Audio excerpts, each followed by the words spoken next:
You are now listening to the Add 10 Gallons Concrete Podcast. Wait, the answer was add 10 gallons? Add 10 gallons. My first thought was we got to put Actigen in it. Yeah, great. Truck's on the way. On the way. Yeah, okay. I've got two observations, neither of which are really educated or well thought out. Which are like most of my observations are. There aren't a lot of problems on a job site that can't be solved with a sack full of biscuits. Today's episode of the Add 10 Gallons Concrete Podcast is brought to you by Actigel 208. Actigel 208 is a high-performance additive for the concrete industry that is greatly beneficial to the producer. It enables them to increase the percentage of manufactured sand by up to 100% and completely replace all the natural sand in the mix. In areas where natural sand is scarce, inconsistent, and expensive, this provides a huge benefit to any ready-mix company out there. Benefits of manufactured sand and concrete include consistent air content, improved compaction, and increased density. Now, in the past, the downside of using manufactured sands was that they were hard to pump, hard to place, and hard to finish. Well, Actigel 208 solves all those issues. By improving suspension, stability, and the quality of the cement paste in the mix, Actigel overcomes the old issues with manufactured sand and leaves them behind. Let Actigel 208 improve the quality of your mix while saving money on every yard you produce. For more information, visit us at actigel.com. That's ACTI-GEL.com. Welcome in, ladies and gentlemen, to the final edition of the Add 2 Weeks Quarantine Podcast. We're here with our last and final update as, technically speaking, we are free men, or at least as free as we're going to be. Paul, how's that make you feel? Woke up, sun was shining, birds were chirping. It was a glorious day in Montreal. The air is a little bit sweeter when you're a free man. I heard that. Yeah, we're about ready to blow this joint, and I have a feeling when I walk out the front doors of this hotel, I'm going to drop to my knees, spread my arms, and look up into the sky like Andy Dufresne after he left Shawshank. And the sun's never going to feel so good on my pale white skin as I enter back into the world. But yeah, so quarantine hit me kind of hard a little bit. I was feeling it. As we come to the people, this is after our final weekend. We spent 2 weekends in quarantine isolation, and this final quarantine weekend hit me a little bit hard because the weather was beautiful back home, and I got to look at all the things I was missing out on. But what'd you learn about yourself during this process? Well, I learned that I have an incredible ability to binge watch shows on Netflix. If anybody wants to compete with me there, I'll put myself up against anybody. I was running through some sci-fi type shows that I wasn't even sure I liked, but it was passing the time, so I just let it go. One of those shows was a show called Colony that has some very famous actors and actresses in it, and nobody should ever watch that show because it ended after 3 seasons, but it wasn't supposed to end after 3 seasons. It was supposed to end after 5 seasons. Like, the writers had already mapped it out. They canceled the dang thing, and I didn't know that.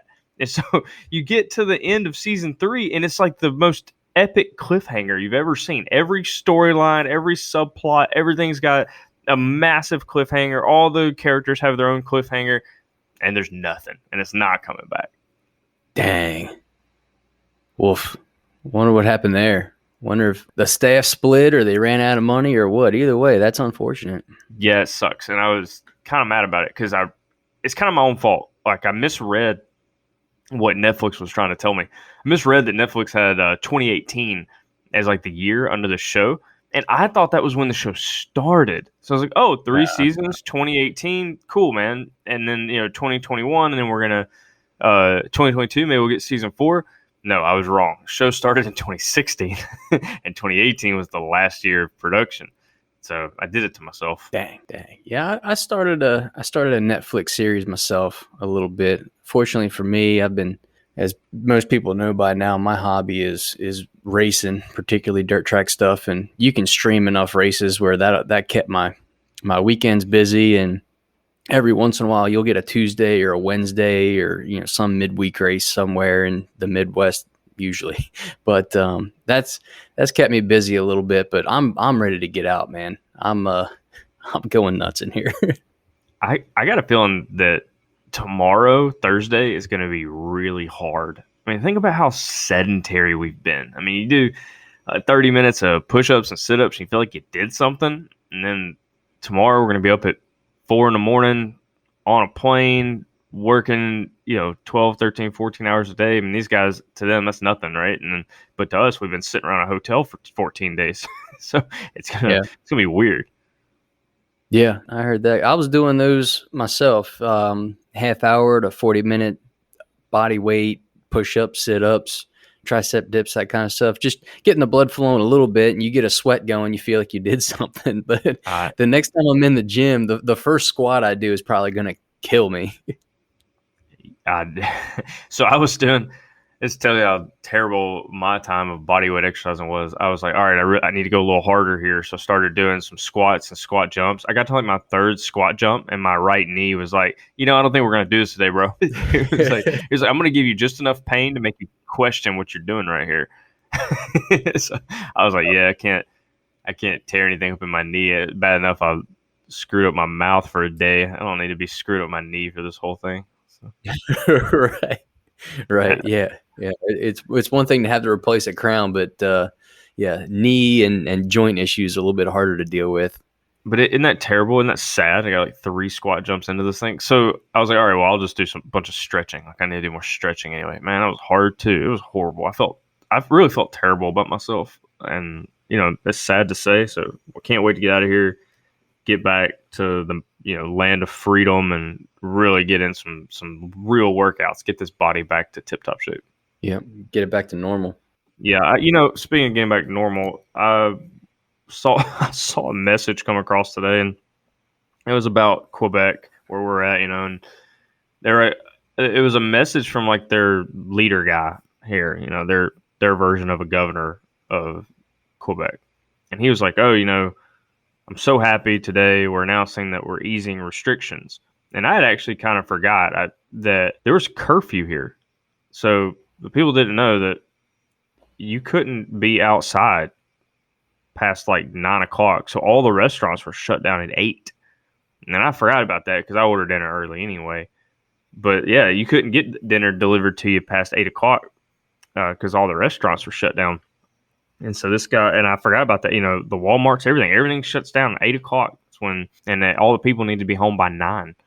And so they're like, oh, we're going to ease up the curfew on May 28th. So they're announcing it 2 weeks in advance that they're easing up curfew. And they're like, oh, and then after the 28th, you can have dinner with like 4 people in your house from the same house. I'm like, what are you talking about?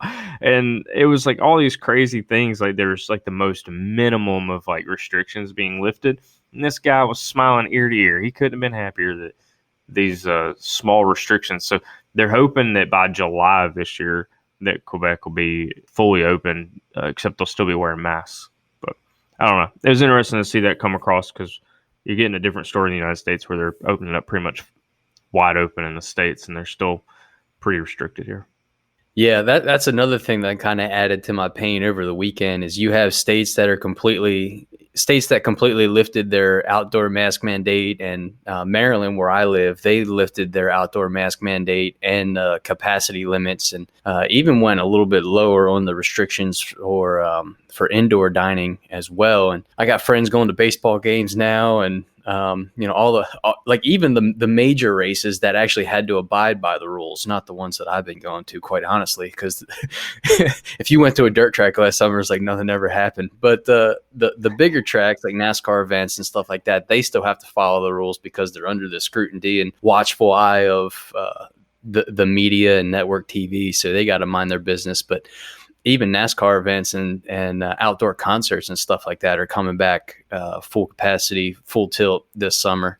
So with all that news coming out, it made it a little bit harder to be up here, quite honestly. But it's a different world up here for sure. But they got things pointed in the right direction, and hopefully the people of Canada will be able to enjoy their freedoms once again. Hopefully by the end of the summer, end of the year. I'm rooting for them anyway, but I can't get back to the States soon enough. Yeah, we still got, it's funny, we just completed all this quarantine. We still got like another what 8-9 days here, and that's because we're going up to the Arctic Circle and be working up there for a while. At least that's the cool stuff, though. That's what I'm here for. I'm Right. excited about going up north. I'm excited about seeing that climate, being in it, getting to work. All that stuff's exciting to me. This is the hardest part is over today. The hardest part's over, and then we can actually get to work. Stuff that we actually came up here for, stuff we were looking forward to. Yeah, I had some buddies back home that were like, "Hey, man, take some pictures of the Arctic Circle. I want to see what it looks like."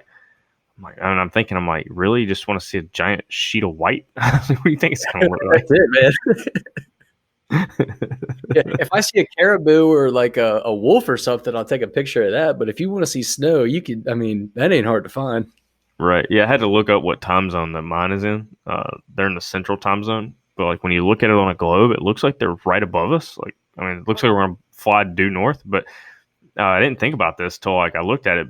But like the distance between time zones shrinks as you get closer to the North Pole. So like you probably jog over to the Eastern time zone and jog the other way to go to the Mountain time zone.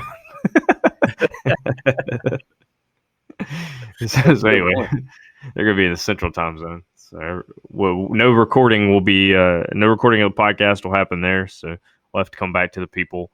But I'm, in the following weeks, we don't get back to the States until after the 27th. So we won't even be back into our offices until after Memorial Day.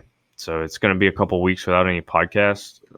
I am happy that we get to share that we survived, that, the public health people didn't whisk me away. You survived mentally, as a man who never sits still except to sleep. You managed to stay in a hotel for 2 weeks. It's pretty incredible. We'll get this thing rolling. Yep. Yeah, we made it. We made it through the hard part. As long as the Arctic Circle doesn't kill us, we'll be fine. Yeah, it's gonna be a rough flight up there. It's gonna be 30-mile-an-hour winds, and that plane's tiny. I need a Valium. We'll see if we can pick you up something while we're out here today, as we enjoy our freedom, run some errands, and get ready to go up and actually do our job. But wanted to come to you people for a final update, and that is it. That's our final quarantine update, and we really appreciate you being with us and listening to us share our stories, our trials and tribulations up here. It certainly helped us. I know it's helped me. Being able to talk into a microphone certainly helped me through the gap in public human contact. But it was a lot of fun. We're glad that we could do it, and we're glad that all of you came in and listened along with us. And glad quarantine is over. For sure. Well, with that is it. That's our final quarantine update. Thanks for being with us, and we'll catch you on the next time where we actually have our regularly scheduled programming with guests, and we'll have Joey Bell with us as well, and we'll be back to the general Add 10 Gallons Concrete podcast, and we'll see you then.